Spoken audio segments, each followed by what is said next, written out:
Got the missus in here cooking dinner. Meanwhile, I'm about ready to clean some slabs. Spent the past couple days out fishing, and we've got 15 slabs in that cooler right there. Been sitting on ice. 10 of them have been on there since yesterday. The other 5 were from this morning. But those have been on ice for maybe about 8 hours. So anyway, it's time to clean them, and I figured I'd share with y'all how exactly I clean my crappie. There's a ton of ways to do this. I know a lot of you guys use electric knives. I'm not a fan. My dad taught me many years ago how to use a regular fillet knife, and that's just all I ever use.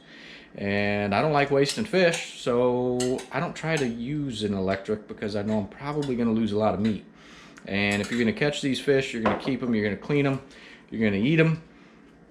Why have the waste? So stick with what you know. This is how I do it. If you guys do it a different way, excellent. As long as y'all get the job done, I just figured I'd share with you guys how I do it. So come along with me. All right, guys, so a couple things you're going to need. Definitively a nice sharp fillet knife. Cutting board if the missus allows you to clean fish in the house. Fortunately, I do a reasonably good job of cleaning up after myself, so I get the pleasure of cleaning fish inside of the house. I know some of you guys, that's probably not going to happen, but hey, if you do a good job cleaning up after yourself, you never know, the missus might let you. I use a fillet glove because I've had a couple encounters with some of those gill plates that have sliced my fingers wide open, so I don't play around with those games anymore. Fillet glove keeps that from happening, and my hands don't get cut. So yeah, a couple things too. Not really a couple things, but one thing. Keeping them on ice. Some of you guys may wonder, why not clean them when they're fresh? Well, you can. There's nothing wrong with that. But cleaning them on ice gets that meat just a little more firm. To me, it makes the rib bones a little bit easier to cut through, and overall, in my opinion, just a little bit easier to clean. You can clean them fresh. There's definitely nothing wrong with that, but I sometimes put them on ice. Honestly, it's about 50-50. I'm not really too partial one way or the other. If I've got time to clean them when I get home, I'll clean them. Yesterday, I got home, had to do some stuff around the house, and didn't have time. So knew I was fishing this morning, went ahead and threw those fish on ice, and got some things done around here this afternoon as well. So not a big deal on that. I wouldn't probably leave them on ice any more than about 36 hours. 48 maybe, but that's just me. Anyway, let's get going. All right, guys, let's get into these.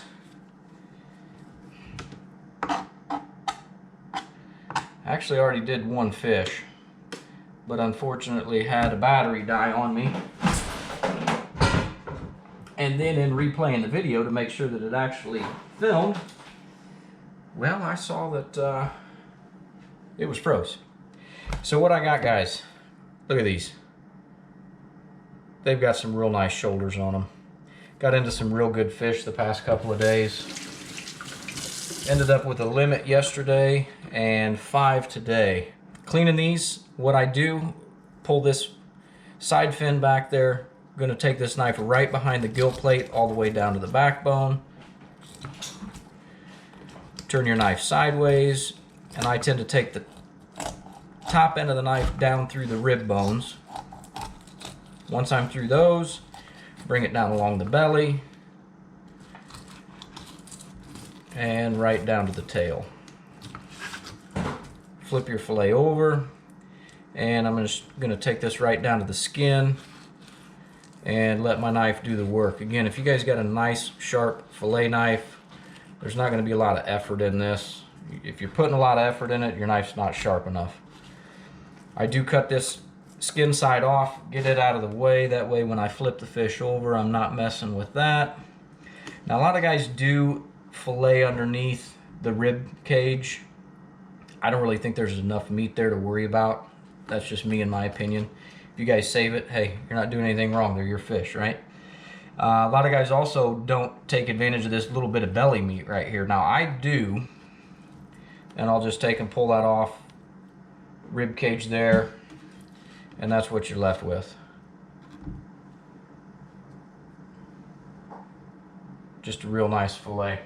Keep yourself a little Tupperware container or bowl next to the sink, and fillet goes in there. Flip it over, and we're just going to basically repeat, guys, right behind that gill plate, all the way down to the spine, and then take the edge of the knife closest to your hand down through the rib cage.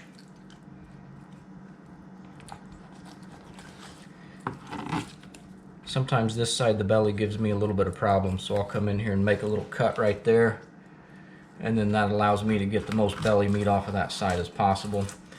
Again, all the way to the tail, flip that fillet over,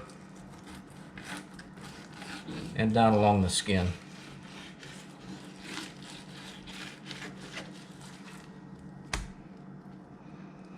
Cut your rib bones out. Save your belly meat. And again, you got a rib cage there. This side of the skin I just leave on because, again, you've got a carcass there. There's nothing left. Throw that in the trash. And there you go. Pop that into your bowl of water next to this cleaning station. And we'll go on and do another one. These fish are feeding real heavy for fall right now here in central Illinois. And they've just got bellies full of shad. That's why these fish are getting so thick.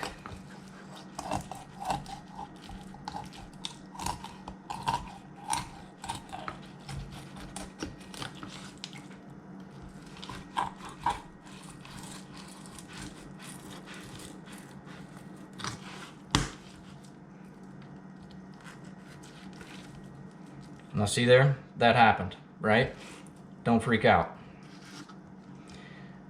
Just take your finger or your fingernail, or if you're using a fillet glove, just press your finger down hard, hold that skin, and you're still going to be able to pull that fillet right off of the skin without any problems.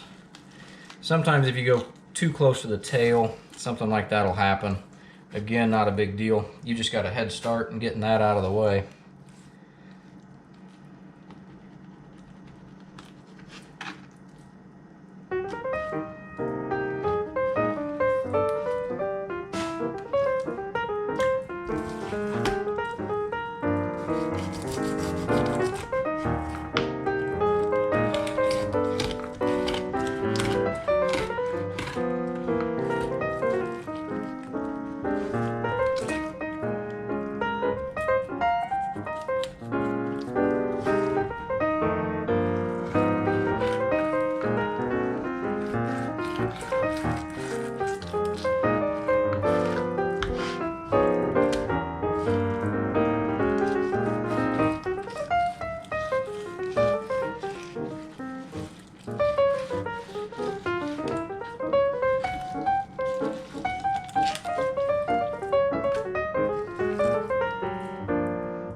See, I went down on that one too far as well.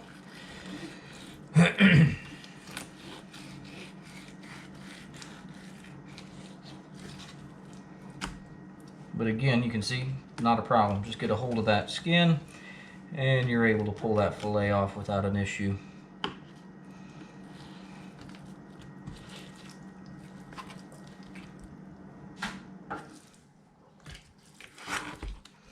Now these fish are going to be going in the freezer. There's not going to be a cook portion of this video, but I tell you what, I'd like to hear how you guys like to cook your crappie.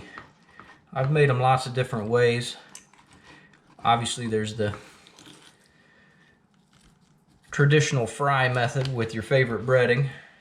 I know there's some guys out there that like the Frank's wing sauce as a kind of a coating prior to breading the fish. Now, I've tried that. It's actually pretty good. The times that I've used it, it was more of just in the place of an egg wash. I think if you soaked your fillets in that wing sauce, maybe overnight, the meat might get just a little more wing flavor in it. That's just me. I didn't get a lot of wing flavor in the fish whenever I used that in place of egg wash. One way that I have done them, and I tell you what, I've caught a little flack from some guys, but if you guys are a fan of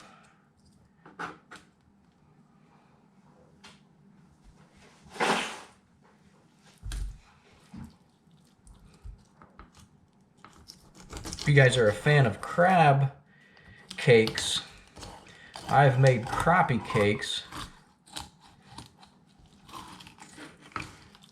and I've actually made them on the waffle iron, if you can believe that.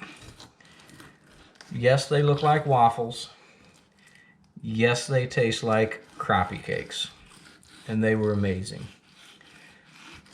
The one thing I did with that recipe, though, is I did sear the crappie off in a skillet prior to making my cakes, and I think honestly it dried the fish out a little bit. Next time I do it, I would certainly just mince the fish real well, mix it in with the cake mix, I guess you'd say, the batter, and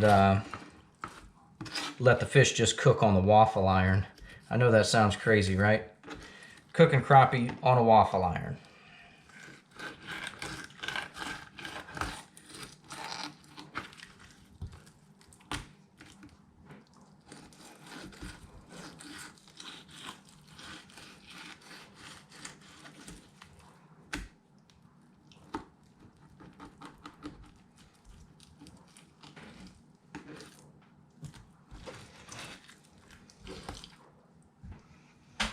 Alright guys, I'm going to get to cleaning these last 10 fish. Hope you guys found some knowledge in this, some information.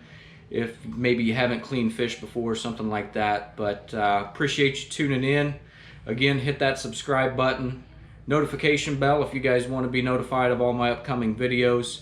And as always, can't say it enough, appreciate you tuning in. We'll see you guys on the next one.